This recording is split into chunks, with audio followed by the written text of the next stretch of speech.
पवन सिंह को बांकीपुर विधानसभा क्षेत्र से भारतीय जनता पार्टी उम्मीदवार बनाएगी। कहा गया था कि जब बिहार विधानसभा चुनाव था तो समय भी आरजेडी जो थी वो काफी सोच समझ के अपनी उम्मीदवार उतारी थी और इसके बावजूद भी उसे करारी हार का सामना करना पड़ा।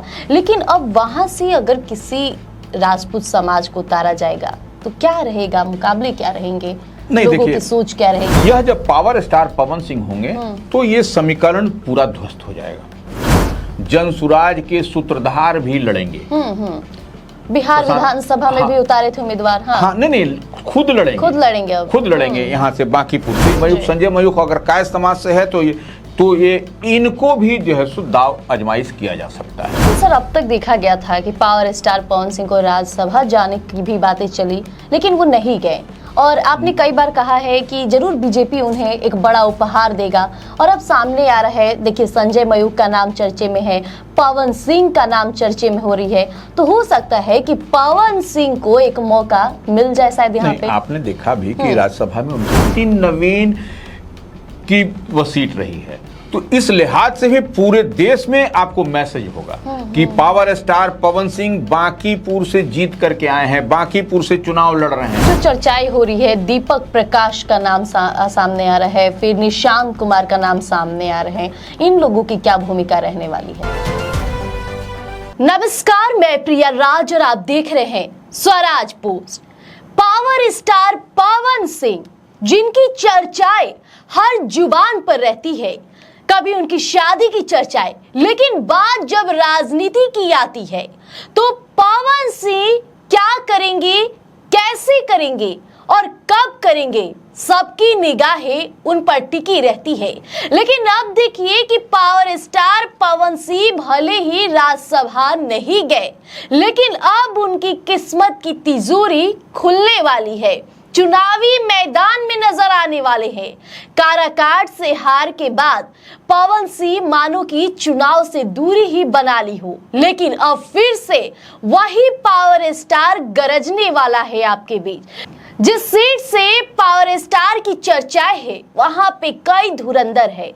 उन धुरंधर के नाम सुनकर शायद आप चौंक जाएंगे। पूर्व मुख्यमंत्री नीतीश कुमार के बेटे निशांत कुमार भी है, तो वहीं उपेंद्र कुशवाहा के बेटे दीपक प्रकाश भी है।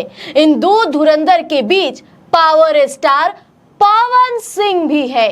तमाम चर्चाएं हैं, ये चुनाव कब है, कहां है और किस मोड में हो रही है, तमाम सवाल है और उनके जवाब के लिए आप बेहद बेताब हैं।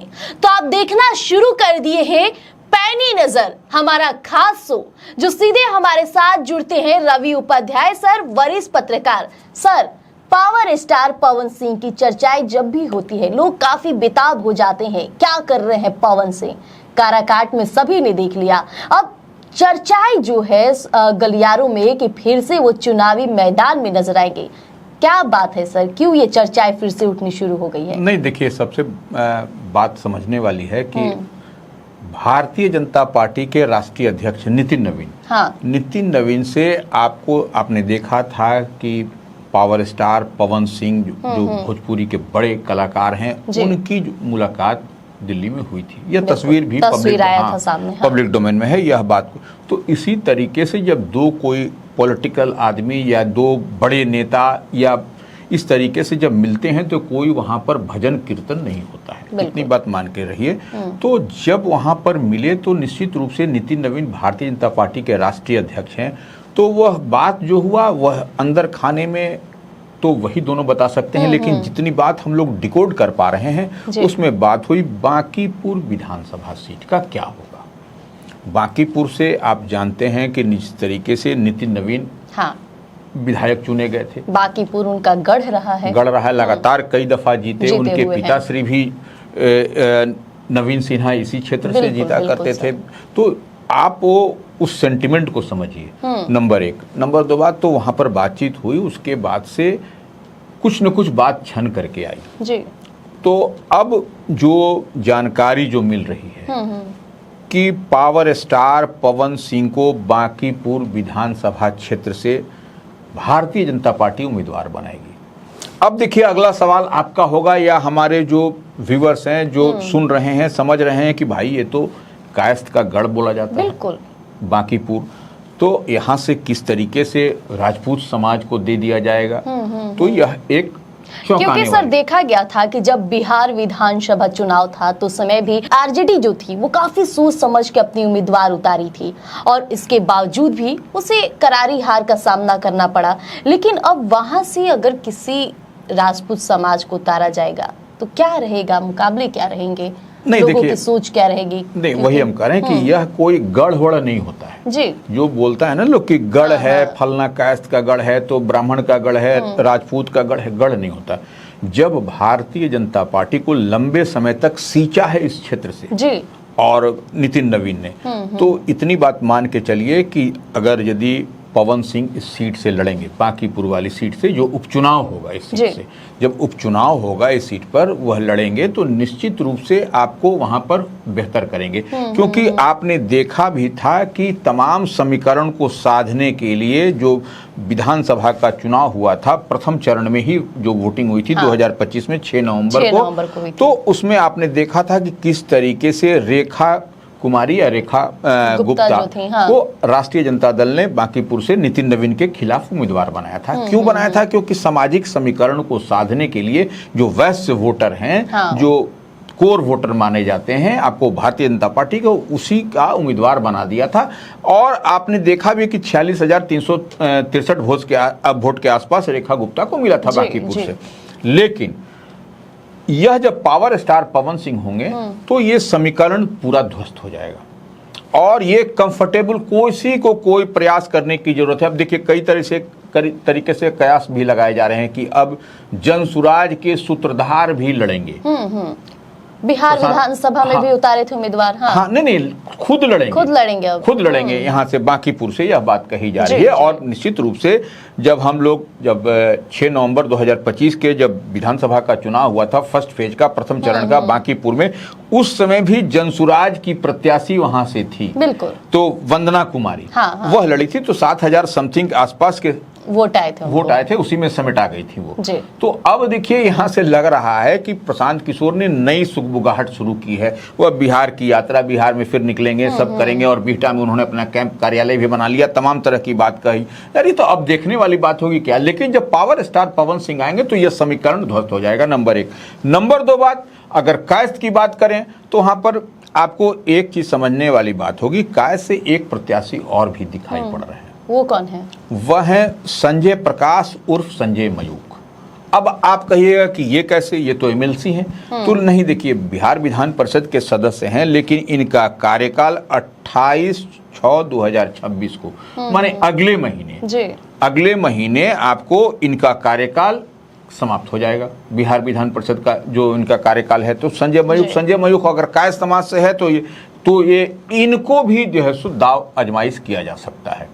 भारतीय जनता पार्टी सोच सकती है क्योंकि यह भी राष्ट्रीय फलक पर भारतीय जनता पार्टी के लिए काम करते हैं और पुराने कार्यकर्ता रहे हैं, साथ रहे हमेशा कार्य में, बिल्कुल ये मजबूत, देखिए मजबूत कार्यकर्ता हैं। तो ऐसे में अगर यदि पवन सिंह को देखिए, पवन सिंह के लिए क्या है, पवन सिंह के लिए माननीय होना जरूरी है, माननीय उनको होना चाहिए है ही सब। हाँ बिल्कुल, तो वो माननीय। लेकिन अब देखिए बिहार में जो समीकरण की राजनीति होगी सब कुछ, और देखिए पवन सिंह को देने से ये जो बात छन के आ रही है, जो राजपूत समाज में कई सीटों पर नाराजगी भी दिखाई पड़ रही है, सही बात है, तो वह भी जो है सो सदता अरे आ रहा पर औरंगाबाद में क्या हुआ, औरंगाबाद में आपका किला ध्वस्त हो गया, वहां पे आपको सुशील सिंह हार गए लोकसभा के चुनाव में, तो वह छोड़ दीजिए, आरके सिंह, ये सब तमाम तरह की कई सीटों का समीकरण। तो ये देखिए पवन सिंह के साधने से आपको यह कुछ हो जाएगा, यह आपको होता हुआ दिखाई पड़ेगा। उपचुनाव है लेकिन तब पॉजिटिव मैसेज जाएगा लोगों के तब है कि एक संजय प्रकाश और संजय मयूख के नाम की भी चर्चा है कि उपचुनाव में उनको भी लड़ाया जा सकता है। अब देखने वाली बात होगी नितिन नवीन जो भारतीय जनता पार्टी के राष्ट्रीय अध्यक्ष हैं, वह किस पर दांव खेलते हैं, वह देखने वाली बात होगी। तब आपको यह समझ में आएगा कि क्या कुछ समीकरण होगा। हालांकि सर अब तक देखा गया था कि पावर स्टार पवन सिंह को राज्यसभा जाने की भी बातें चली, लेकिन वो नहीं गए और आपने कई बार कहा है कि जरूर बीजेपी उन्हें एक बड़ा उपहार देगा, और अब सामने आ रहा है, देखिए संजय मयूख का नाम चर्चे में है, पवन सिंह का नाम चर्चे में हो रही है, तो हो सकता है कि पवन सिंह को एक मौका मिल जाए शायद यहाँ पे। आपने देखा भी कि राज्यसभा में उनको उम्मीदवार नहीं जी बनाया बिल्कुल गया था। तो अब देखिए राज्यसभा में उम्मीदवार नहीं, लोकसभा का चुनाव हुआ उसमें उम्मीदवार नहीं, तो यह कहीं ना कहीं आपको यह दिखाई पड़ता है कि यह एक उनके लिए ये था। तो निश्चित रूप से आपको राजपूत समाज में भी एक मैसेज देने के लिए लाउड एंड क्लियर मैसेज होगा कि देखिए हमने उपचुनाव लड़ाया, माननीय बनाया, तो ये एक मैसेज भी अंदर खाने में जाएगा। तो ये देखिए कई तरीके से राजनीति इसी तरीके से होती भी है जी। इसी को कई तरह की कवायद को साधने की कवायद है। तो यह अब दिखाई पड़ रहा है कि पवन सिंह को एस्टैब्लिश भारतीय जनता पार्टी इस उपचुनाव में बांकीपुर, देखिए बांकीपुर प्रतिष्ठित सीट है, हार्ट ऑफ द सिटी है। और दूसरी बात एक और चीज मान लीजिए कि वह भारतीय जनता पार्टी के राष्ट्रीय अध्यक्ष नितिन नवीन की वह सीट रही है। तो इस लिहाज से भी पूरे देश में आपको मैसेज होगा कि पावर स्टार पवन सिंह बांकीपुर से जीत करके आए हैं, बांकीपुर से चुनाव लड़ रहे हैं। तो यह किसकी सीट है भाई? तो यह नितिन नवीन जो भारतीय जनता पार्टी के राष्ट्रीय अध्यक्ष हैं उनकी सीट रही है अब तक। तो ये देखिए यह भी एक मैसेज, देखिए मैसेजिंग इसी तरीके से होता है, कोई भी पार्टी कोई भी दल, और यह मैसेज होगा तो यह बेहतर भी होगा। लेकिन अब देखने वाली बात है कि देखिए सब कुछ सोचना करना धरना है भारतीय जनता पार्टी के शीर्ष नेतृत्व को, तो और यह भी नितिन नवीन को करना है क्योंकि वह उनकी सीट है। तो निश्चित रूप से वह जो सोचेंगे वही होगा, इसमें हमारा आपका कोई से नहीं है। हम लोग वही डिकोड कर रहे हैं जो बात अंदर खाने में चल रही है, उसी को हम लोगों ने रखा है कि अगर यदि पवन सिंह तैयार नहीं हुए अपने, तब फिर संजय प्रकाश और संजय मयूख इस सीट पर आपको दिखाई और सर जो चर्चाएं हो रही है, दीपक प्रकाश का नाम सामने आ रहा है, फिर निशांत कुमार का नाम सामने आ रहे हैं, इन लोगों की क्या भूमिका रहने वाली है? नहीं देखिए दीपक प्रकाश और निशांत कुमार तो देखिए बिहार विधान परिषद की हमने बताया कि 9 सीट खाली होने जा रही है, जिसका कार्यकाल अगले महीने 28 तारीख को समाप्त होगी, 28 जून को समाप्त होगी। तो ऐसे में आपको कई सीट आपको जो है सो खाली होती हुई आपको दिखाई पड़ रही है। तो वो देखिए अब आपको हम एक एक करके नाम बता देते हैं कौन कौन सीट खाली होने वाली है। देखिए अब जैसे जेडीयू से डॉक्टर कुमुद वर्मा, यह सिटिंग एमएलसी हैं अभी, वह उनका खाली होगा।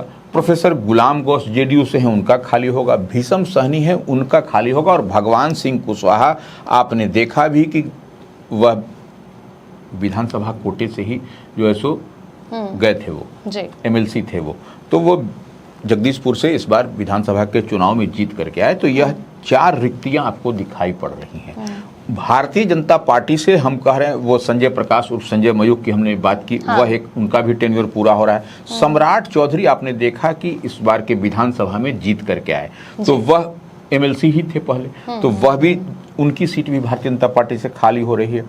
आरजेडी से 2 सीट खाली हो रही है, मोहम्मद फारूक की और सुनील कुमार सिंह की, ये 2 सीट खाली। 1 सीट कांग्रेस की डॉक्टर समीर कुमार सिंह की खाली हो रही है। तो ये आपको इतनी सीट, आपको 9 सीट दिखाई पड़ रही है। और 1 सीट ऑलरेडी पहले से आपको नीतीश कुमार ने जब इस्तीफा दिया था तो वो 10 सीट, तो नीतीश कुमार वाली सीट पर उपचुनाव होगा, उसका नोटिफिकेशन अभी नहीं आया है। लेकिन ये जो 9 सीट की हम बात कर रहे हैं ये रेगुलर खाली होगा। अब देखिए ये जो सवाल हम कह रहे हैं, बता रहे हैं आपको, तो ये जितनी सीट है इसका अगले महीने आपको जून में जून में खाली हो जाएगा। तो अब देखिए जो हम लोग बात कर रहे हैं दीपक प्रकाश मंत्री हैं, किसी सदन के सदस्य नहीं है, तो वो उनको भी बिहार विधान परिषद से आपको विधानसभा कोटे से भेजे जाने की तैयारी है, वह जाएंगे। 1 सीट आपको वहां चला जाएगा। 1 सीट निशांत कुमार जो नीतीश कुमार के पुत्र हैं, वह भी स्वास्थ्य मंत्री बने हैं, तो उनको भी जाएगा। तो आपको यह जो 9 सीट है इसी में से एलोकेशन होगा, इसी में से बंटवारा होगा। तो देखिए 3 सीट हमको भारतीय जनता पार्टी की दिखाई पड़ रही है। भारतीय जनता पार्टी के कोटे में 3 सीट जाती हुई दिखाई पड़ रही है। और जो है सो आपको 3 सीट जेडीयू के कोटे में, कितना हो गया? 6 सीट हो गया। 1 सीट आपको आरजेडी को 1 सीट मिलेगी, क्योंकि 243 जो विधानसभा का जो टोटल स्ट्रेंथ है उसमें जो है सो डबल सेंचुरी से ज्यादा माने 202 का जो आंकड़ा एनडीए के पास में है। तो उस लिहाज से सबको जो गणित बताता है, उसमें सबको इतनी सीट मिलेगी, एक आपको मिलेगा आरजेडी को।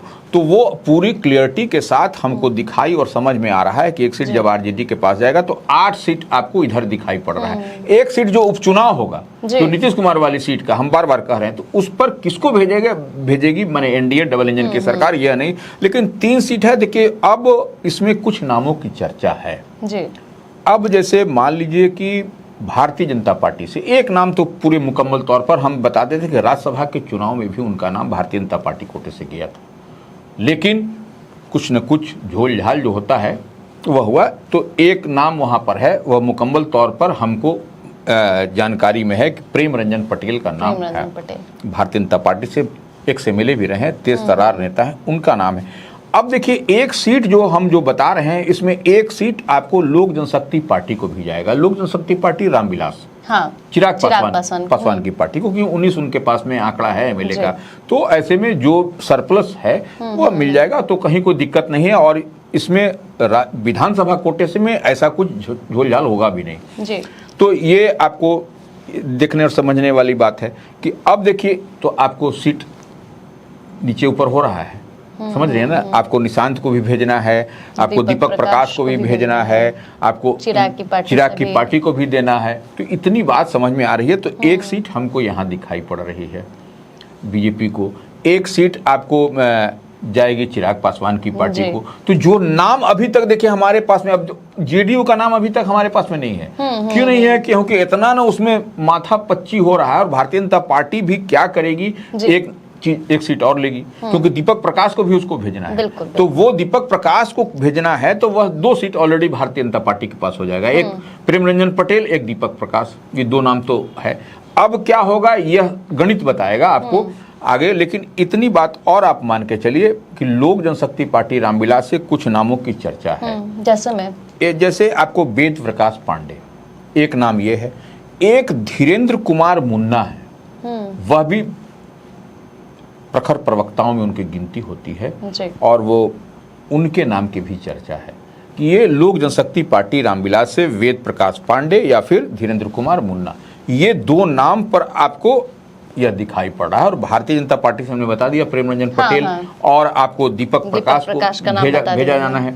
तो और आपने देखा भी था कि ये स्थानीय प्राधिकार का जब बक्सर भोजपुर का उसमें वो जेडीयू की सीटिंग सीट जो है सो कैसे चली गई, वो आरजेडी के पाले में। आपने देखा भी कि आपको एक सीट पर फिर से एक हुआ था, वह मंगल पांडे की सीट थी। मंगल पांडे भी इसी कोटे से गए थे, विधानसभा कोटे से, वह बिहार विधान परिषद के सदस्य थे, उनकी सीट खाली हुई। तो उस पर क्या हुआ, विधानसभा कोटे से एक सीट पर वह भारतीय जनता पार्टी के पाले में गई, भारतीय जनता पार्टी। तो यह इतनी बात आप समझ करके रखिए कि यह कुछ होता हुआ दिखाई पड़ेगा, और इसकी अधिसूचना, इसका नोटिफिकेशन भी आपको इस माह के अंतिम सप्ताह तक हो जाने की उम्मीद है ऐसी, और चुनाव आयोग की ओर से हो जाएगा, और नहीं तो नहीं फिर आपको फर्स्ट वीक में तो होना ही होना है। तो ये आपको अब ज्यादा दिन का समय नहीं है, और उल्टी गिनती शुरू है। तो आप इतनी बात मान के चलिए कि विधान परिषद का विधानसभा कोटे से 9 सीट रेगुलर वाला है, और 1 सीट पर उपचुनाव होगा जो नीतीश कुमार वाली सीट पे है, तो वो आपको दिखाई पड़ेगा। और विधानसभा का एक जो उपचुनाव होंगे उसमें भी कसमकस आपको दिखाई पड़ रहा है कि अब कौन होगा, किसको भेजना है, क्या करना है, क्या एडजस्टमेंट होगा, नहीं होगा, यह आपको दिखाई पड़ेगा। देखिए तमाम चर्चाओं के बीच बात अब कुछ क्लियर होने वाली है, लेकिन ऐसे में जिन नामों की चर्चाएं हैं वो नाम भी काफी बिहार की राजनीति में इन दिनों चर्चे में रहते हैं। बात हो चाहे पावर स्टार पवन सिंह की, या फिर निशांत कुमार की, या दीपक प्रकाश की, लेकिन जो सीटों का बंटवारा है वो काफी दिलचस्प होगा। अब देखना होगा कि इस पर मुहर कब लगती है, और वाकई तौर पर इन नामों का आगे चलकर क्या कुछ होता है। जल्द अपडेट देंगे आपको, बने रहिएगा हमारे साथ स्वराज पोस्ट पर। धन्यवाद। गोल, जहां 28 वर्षों के सफर में 18,000 से भी अधिक छात्रों ने डॉक्टर एवं इंजीनियर बनकर सफलता की ऊंची उड़ान भरे है, जहां साधारण छात्र भी बिहार एवं झारखंड टॉपर बनकर बड़ा इतिहास बना रहे हैं। दूरदर्शी शिक्षाविद श्री विपिन सिंह के मार्गदर्शन में मेडिकल एवं इंजीनियरिंग के लाखों छात्रों के लिए आशा की किरण के रूप में गोल, द रिजल्ट फैक्ट्री